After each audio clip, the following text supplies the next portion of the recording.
Hi, I'm Ashy, and this is Crafty with Ashy. Today, I am showing you another version of a watercolor brush pen Beetle. So the brand of these is Chromatech, and it comes with this little book to practice in that has pre-sketched items and then tutorials for them.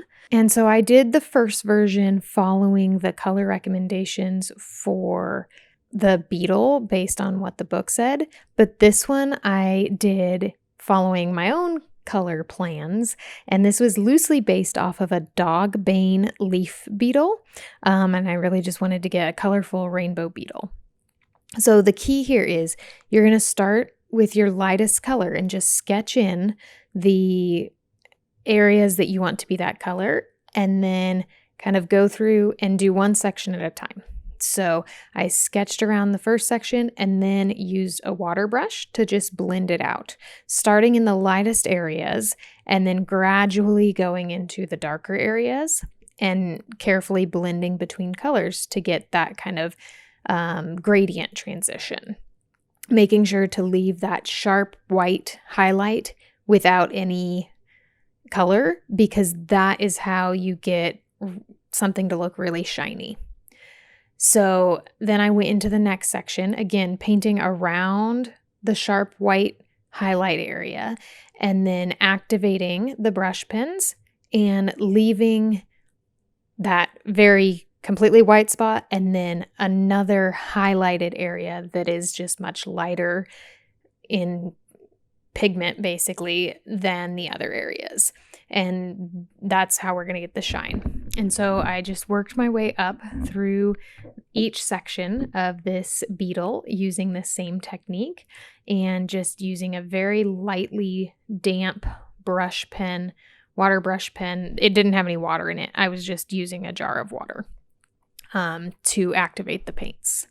And then I go in once it's dry and go to the section in between the body and I don't know if that's like the thorax, or I can't remember what the parts of the beetles are called.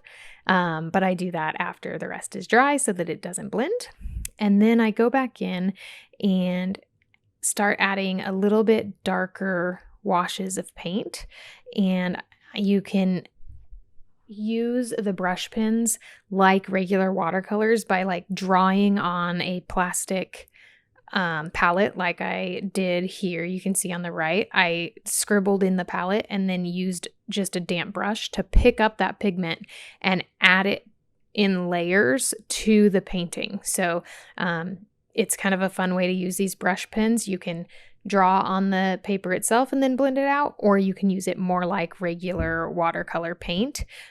So they're very versatile. Even they might not seem like your thing, but I don't know. I like them. Give them a try. They're pretty fun. They're definitely good for something that's a little bit more detailed like this beetle.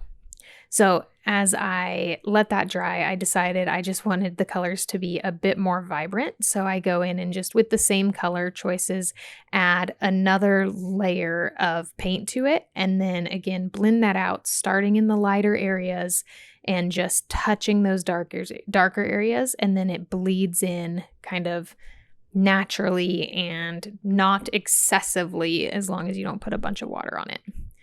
So it kind of gets a nice seamless blend. And you can be really precise, I guess is a good word, with the edges on this with using the brush pens and get really nice, clean, kind of sharp edges.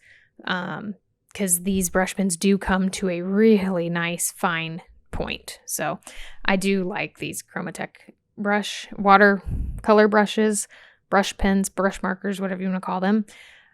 I haven't tried any other brands, so I can't speak to any other brands, but I just store these cap down in jars, and then they don't dry out, and they're just so vibrant and easy to use. So then for the legs, I use like a blue-gray color just to, keep with a little bit of color here. And I really put the paint just at the junctions of the legs and then just touched it with a damp brush and drew it out into the rest of the leg.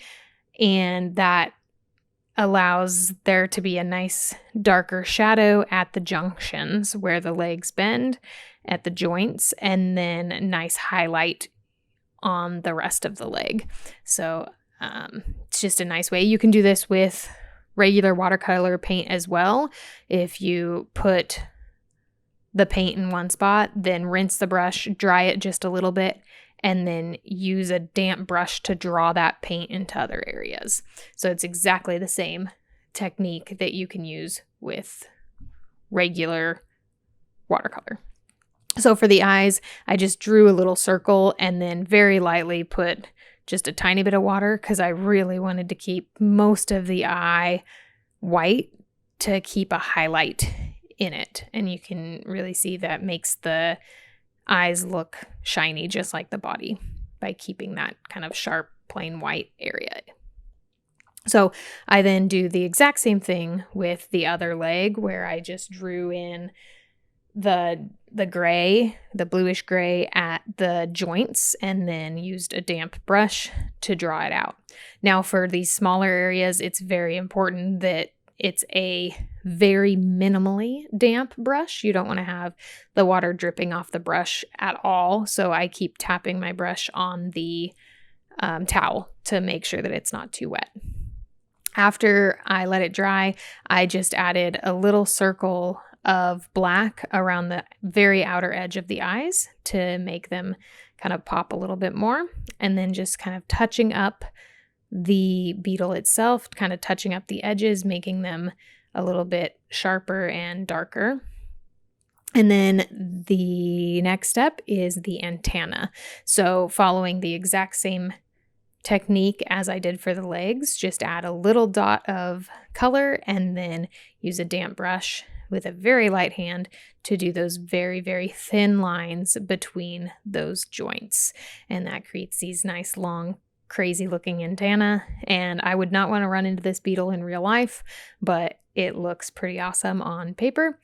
Maybe outside, I'd be fine with it. I might freak out a little bit if this beetle was in my house. I really don't know anything about them, but it's very pretty in this drawing. So I just am now basically just touching up each of these areas, making sure that I have a nice dark edge around the bottom where the deepest shadow would be, blending that out a little bit.